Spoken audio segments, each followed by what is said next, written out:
નમસ્કાર, હું મયુર. સ્વાગત છે આપનું વેધર અપડેટ્સમાં. ગુજરાતના દક્ષિણ ગુજરાત, મધ્ય ગુજરાત અને ઉત્તર ગુજરાતના જે ભાગો છે ત્યાં ગઈકાલથી જળબંબાકારની સ્થિતિ છે. અનેક જગ્યાએ મેઘરાજાનું રુદ્ર સ્વરૂપ જોવા મળ્યું છે. જે આપણે પંચમહાલ સહિતનો દાહોદનો જે ભાગ છે ત્યાં પણ રુદ્ર સ્વરૂપ જોવા મળ્યું. વલસાડ અને વાપીની અંદર પણ ભારેથી અતિ ભારે વરસાદ વરસ્યો. વલસાડના ઉમરગામની અંદર ઇતિહાસનો સૌથી વધારે વરસાદ જે છે તે વરસ્યો હોવાનું પણ સામે આવ્યું છે. મધ્ય ગુજરાત એટલે કે અમદાવાદ અને ગાંધીનગરમાં પણ ભારે વરસાદ વરસતા ગઈકાલે જનજીવન ઠપ થયું હતું. તો ઉત્તર ગુજરાતના ભાભોર સહિતના જે બનાસકાંઠા સહિતનો જે ભાગ છે વાવ થરાદ અને ત્યાં પણ ભારેથી અતિ ભારે વરસાદ વરસ્યો છે. પરંતુ સૌથી મહત્વની વાત એ છે કે જે હવામાન વિભાગ છે તેમણે અત્યારે એક મેપ જાહેર કર્યો છે અને તેમાં કયા કયા જિલ્લાઓમાં ભારેથી અતિ ભારે વરસાદ વરસવાનો છે અને રેડ એલર્ટ આપવામાં આવ્યું છે તે જાણીએ. તો આપ જોઈ રહ્યા છો કે જે કચ્છ જે છે તેમને પણ રેડ એલર્ટ આપવામાં આવ્યું છે. કચ્છની અંદર ભારેથી અતિ ભારે વરસાદ વરસવાની શક્યતા અત્યારે વ્યક્ત કરવામાં આવી છે. આ કચ્છનો આખો જિલ્લો છે ત્યાં ભારેથી અતિ ભારે વરસાદ વરસી શકે છે. વાવ થરાદ છે ત્યાં પણ ભારે વરસાદ વરસવાની શક્યતા છે. બનાસકાંઠાની અંદર પણ અલગ અલગ જે ભાગો છે ત્યાં ભારેથી અતિ ભારે એટલે કે રેડ એલર્ટ આપવામાં આવ્યું છે. પાટણની અંદર રેડ એલર્ટ આપવામાં આવ્યું છે. મહેસાણામાં રેડ એલર્ટ છે. સાબરકાંઠા, ખેડા, અમદાવાદ, સુરેન્દ્રનગર, બોટાદ, અમરેલી, ભાવનગર, ભરૂચ, વડોદરા, પંચમહાલ અને આણંદ આ જેવા જિલ્લાઓ છે ત્યાં અત્યારે હવામાન વિભાગે જે મેપ જાહેર કર્યો છે અમે જોઈ રહ્યા છીએ તેમાં રેડ એલર્ટ આપવામાં આવ્યું છે. અમદાવાદમાં ગઈકાલે ભારેથી અતિ ભારે વરસાદ જે છે તે વરસ્યો હતો. વલસાડનો જે ભાગ છે ત્યાં પણ ભારે વરસાદ આપણને વરસતા જોવા મળ્યો હતો અને જે મહેસાણા સહિતના જે ભાગો છે ત્યાં આજે રેડ એલર્ટ આપવામાં આવ્યું છે. કચ્છમાં અત્યાર સુધી વરસાદ નહોતો ત્યારે પણ અત્યારે અહીંયા કચ્છની અંદર પણ રેડ એલર્ટ આપી દેવામાં આવ્યું છે. સાથે સાથે જે અરવલ્લી, મહીસાગર, દાહોદ, નર્મદા, તાપી, સુરત, ડાંગ, વલસાડ, વાપી, દમણ, તાપી સહિતના જે ભાગો છે ત્યાં પણ જે યલો એલર્ટ જે છે તે આપવામાં આવ્યું છે. અનેક જગ્યાએ ઓરેન્જ એલર્ટ આપવામાં આવ્યું છે. મોરબી, જે સૌરાષ્ટ્રના ભાગો છે મોરબી, જામનગર, દ્વારકા, પોરબંદર, જુનાગઢ, ગીર સોમનાથ ત્યાં પણ ભારેથી અતિ ભારે વરસાદ વરસવાની શક્યતા હાલ હવામાન વિભાગ છે તેમના દ્વારા આગાહી વ્યક્ત કરવામાં આવી છે. જોઈ રહ્યા છો તે પ્રમાણે કે અહીંયા જે રેડ આપણને આપવામાં આવ્યું છે, રેડ એલર્ટ ત્યાં વોર્નિંગ આપવામાં આવી છે. જે અહીંયા આપણને ઓરેન્જ એલર્ટ દેખાઈ રહ્યું છે ત્યાં પણ ભારેથી અતિ ભારે વરસાદ વરસશે. એટલે કે ગુજરાતની અંદર ભારેથી અતિ ભારે વરસાદ વરસવાની શક્યતા જે છે તે હવામાન વિભાગ દ્વારા જાહેર કરવામાં આવી છે. જેમાં કચ્છ, વાવ થરાદ, બનાસકાંઠા, પાટણ, મહેસાણા, ખેડા, સુરેન્દ્રનગર, અમદાવાદ, બોટાદ, અમરેલી, ભાવનગર, ભરૂચ, વડોદરા, પંચમહાલના જે ભાગો છે ત્યાં ભારેથી અતિ ભારે વરસાદ વરસવાની શક્યતા છે. ત્યારે હવે આપણે જોઈએ વિંડીના માધ્યમથી કે વિંડીમાં જે અત્યારે વરસાદ જે છે તે ક્યાં દેખાઈ રહ્યો છે. કારણ કે ગઈકાલે આપણે જ્યારે વરસાદ જોયો હતો ત્યારે અમદાવાદની અંદર ભારેથી અતિ ભારે વરસાદ આપણને જોવા મળ્યો હતો. તો અમદાવાદમાં પણ ગઈકાલે ભારેથી અતિ ભારે વરસાદ જોવા મળ્યો હતો. ત્યારે હવે વિંડીના માધ્યમથી સમજીએ કે આજે કયા કયા ભાગો છે કે જ્યાં ભારેથી અતિ ભારે વરસાદ વરસવાની શક્યતા આપણને અત્યારે લાગી રહી છે. અત્યારે આપ જોઈ રહ્યા છો તે હવે સૌરાષ્ટ્ર અને કચ્છ બાજુ એક સિસ્ટમ જે છે તે અત્યારે આપણને દેખાઈ રહી છે. ક્યારે ક્યાં ભારે વરસાદ વરસી શકે છે 12 વાગ્યાનું અનુમાન અત્યારે આપણે જોઈ રહ્યા છીએ. તો મોરબી જે છે ત્યાં ભારેથી અતિ ભારે વરસાદ વરસવાની શક્યતા જે છે તે અત્યારે વિંડીના માધ્યમથી આપણને લાગી રહી છે. આપ જે પ્રકારે આ દ્રશ્યો જોઈ રહ્યા છો કે આ મોરબી છે.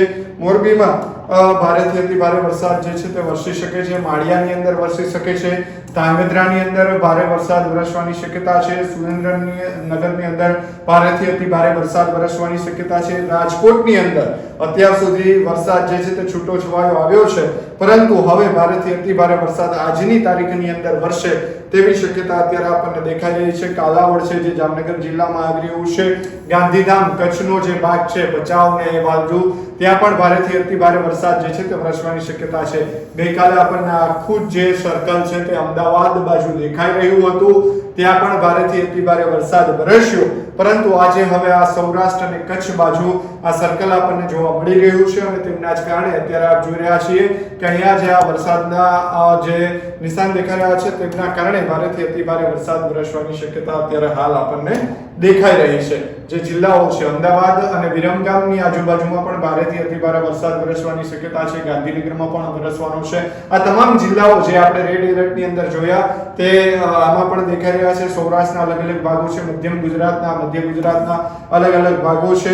હવે જોઈએ જે સુરત સહિતના જે ભાગો છે ત્યાં શું સ્થિતિ રહેવાની છે, અને ત્યારબાદ આપણે જોઈએ સૌરાષ્ટ્રના દરિયાકાંઠે શું સ્થિતિ રહેશે. અત્યારે આપ જોઈ રહ્યા છો તે પ્રમાણે કે વિંડીના માધ્યમથી આપણે જોઈ રહ્યા છીએ ત્યારે સુરતની અંદર જોવા જઈએ તો હળવોથી મધ્યમ વરસાદ વરસી શકે છે. મુંબઈ છે ત્યાં આજુબાજુમાં પણ વરસાદ વરસવાની શક્યતા છે. વલસાડની અંદર ગઈકાલે આપણે જોયું કે ભારે મેઘ ખાંગા થયા હોય તે પ્રકારનો વરસાદ જે છે તે વલસાડની અંદર આપણને જોવા મળ્યો હતો. વાપીની અંદર પણ મધ્યમથી હળવો વરસાદ વરસી શકે છે. વલસાડની અંદર મધ્યમથી હળવો વરસાદ જે છે તે વરસી શકે છે. વલસાડમાં અત્યાર સુધીનો ઇતિહાસનો સૌથી વધારે વરસાદ આપણને જોવા મળ્યો હતો. એટલે કે સુરત, નવસારી, વલસાડ, વાપી જે દક્ષિણ ગુજરાત છે ત્યાં પણ વરસાદ વરસવાની શક્યતા અત્યારે હાલ આપણને વ્યક્ત થઈ રહી છે. રાજુલા, મહુવા જે સૌરાષ્ટ્રનો ભાગ છે, ભાવનગર, અલંગ, મહુવા, રાજુલા, કોડીનાર, વેરાવળ નો જે ભાગ છે, કોડીનાર સુધી મધ્યમથી હળવા વરસાદ રહે તેવી શક્યતા અત્યારે હાલ આપણને દેખાઈ રહી છે. પરંતુ જે માધવપુર ખેડનો જે ભાગ છે ત્યાં ભારે વરસાદ વરસવાની શક્યતા હાલ આપણને અત્યારે અહીંયા દેખાઈ રહી છે. પોરબંદર અને વેરાવળમાં પણ હળવોથી મધ્યમ વરસાદ વરસી શકે છે. જે રાજકોટ જિલ્લો છે તેમાં ઉપલેટા, જેતપુર, ખંભાળિયા સહિતના જે ભાગો છે ત્યાં ભારેથી અતિ ભારે વરસાદ વરસવાની શક્યતા છે. કારણ કે વીરપુરની અંદર ગઈકાલે જોયું આપણે 8 ઇંચ જેટલો વરસાદ જે છે તે વરસી ચૂક્યો છે. અનેક વાહનો તણાયા હતા. એટલે આ પ્રકારની સ્થિતિ આજે આપણને 12 વાગ્યા 1 વાગ્યા સુધીની અંદર દેખાઈ રહી છે. હવે કચ્છની અંદર પણ ભારેથી અતિ ભારે વરસાદ વરસે તો નવાઈ નહીં. આપ જોઈ રહ્યા છો તે પ્રમાણે આપણે કચ્છની અંદર જોઈએ કયા કયા ભાગો છે ત્યાં ભારેથી અતિ ભારે વરસાદ વરસવાની શક્યતા છે. જેમાં રાપર અને ભુજ છે ત્યાં ભારેથી અતિ ભારે વરસાદ વરસી શકે છે. ઉત્તર ગુજરાતની અંદર જોઈએ તો થરાદ જે છે, મહેસાણા છે, થરાદ છે ત્યાં પણ ભારેથી અતિ ભારે વરસાદ વરસવાની શક્યતાઓ જે છે તે અત્યારે આપણને દેખાઈ રહી છે. ધાનેરા છે, સુઈગામ છે, ડિડોર છે તે ભાગની અંદર વરસાદ વરસવાની શક્યતા આપણને દેખાઈ રહી છે. તો આ ગુજરાત આપણે જોયું જેમાં સ્પષ્ટપણે દેખાયું કે જે સિસ્ટમ છે તે અલગ અલગ વાદળો જે છે તે ગુજરાતના અલગ અલગ ભાગોની અંદર અત્યારે છવાયેલા દેખાય છે. 12-1 વાગ્યા સુધીનું અનુમાન જોયું હતું, પરંતુ હવે આગળ સિસ્ટમ કઈ રીતે ક્યાં ભારે વરસાદ લાવે છે તે સાંજના સમયની અંદર જોઈએ તો તે મોરબી એઝ ઇટ ઇઝ આપણને જોવા મળી રહી છે. પરંતુ આજે સાંજે અમદાવાદ બાજુ અહીંયા અત્યારે ભારેથી ભારે વરસાદ દેખાવાની શક્યતા દેખાઈ રહી છે. મહેસાણા, મોરબી, અમદાવાદ, ભાવનગર, રાજકોટ આ જે ભાગો છે ત્યાં મધ્યમ હળવા અને ભારે વરસાદ વરસવાની શક્યતા છે. છૂટાછવાયા વરસાદ વરસી શકે છે. વડોદરા, ગોધરાની અંદર છૂટાછવાયા વરસાદ જે છે તે વરસી શકે છે. એટલે ક્યાંક ને ક્યાંક થરાદ એટલે કે ઉત્તર ગુજરાત છે, મધ્ય ગુજરાત છે અને સૌરાષ્ટ્રના અનેક ભાગો છે જ્યાં આજે ભારેથી અતિ ભારે અને મધ્યમ વરસાદ વરસવાની શક્યતા આપણને દેખાઈ રહી છે. હવામાન વિભાગ છે તેમણે પણ અલગ અલગ જિલ્લાઓની રેડ એલર્ટ આપવામાં આવ્યું છે. ગઈકાલે સુરત, વલસાડ, વાપી ના જે ભાગો છે ત્યાં ભારેથી અતિ ભારે વરસાદ વરસ્યો હતો. અનેક જગ્યાએ જળબંબાકારની સ્થિતિ જોવા મળી હતી. અનેક જગ્યાએ આપણે જોયું હતું કે કાર તણાઈ ગઈ હતી. વાપીના દ્રશ્યો જોયા હતા કે જે પટેલ સમાજ બાજુનો આજુબાજુનો જે વિસ્તાર હતો ત્યાં અનેક કારો જે છે તે પાણીમાં ગરકાવ થઈ ગઈ હતી. પંચમહાલના જે ભાગો છે ત્યાં પણ વરસાદ જે છે તે વરસ્યો છે. બનાસકાંઠાના ભાભોરની અંદર પણ જે લાઠી બજાર આવેલી છે ત્યાં પણ આખી પાણીમાં ગરકાવ થઈ ગઈ હતી. અમદાવાદ અને હાલ આપણે બે હાલ થતા જોયા છે. એટલે કે હવે ગુજરાતની અંદર 100% ચોમાસું આમ તો કહી શકાય કે સક્રિય થઈ ગયું છે અને અલગ અલગ જગ્યાએ મેઘરાજા જે છે તે તોફાની બેટિંગ કરી રહ્યા છે. ત્યારે આપણે વિંડીના માધ્યમથી જોયું, રેડ એલર્ટ ક્યાં ક્યાં આપવામાં આવ્યું છે તે પણ જોયું. અનેક જગ્યાએ સાવચેત રહેવાની સૂચના આપવામાં આવી છે. અનેક જેટલા જિલ્લાઓ છે, જે 19 જેટલા જિલ્લાઓ છે ત્યાં શાળાઓની અંદર રજા પણ જાહેર કરી દેવામાં આવી છે. એટલે કામ વગર બહાર ન નીકળવા માટે પણ સૂચના આપવામાં આવી છે. અનેક જગ્યાએ એનડીઆરએફની ટીમો છે તે પણ તૈનાત કરી દેવામાં આવી છે. ત્યારે આજે ગુજરાતના અનેક ભાગો જેમાં મધ્ય ગુજરાત, દક્ષિણ ગુજરાત, ઉત્તર ગુજરાત અને સૌરાષ્ટ્ર આમ તો આખા ગુજરાતની અંદર ભારેથી અતિ ભારે વરસાદ વરસી શકે તેવી આગાહી અત્યારે વ્યક્ત કરવામાં આવી છે અને હવામાન વિભાગ છે તેમના દ્વારા પણ રેડ એલર્ટ આપવામાં આવ્યું છે. તો આવા જ વધુ સમાચાર માટે જોતા રહો સ્વરાજ.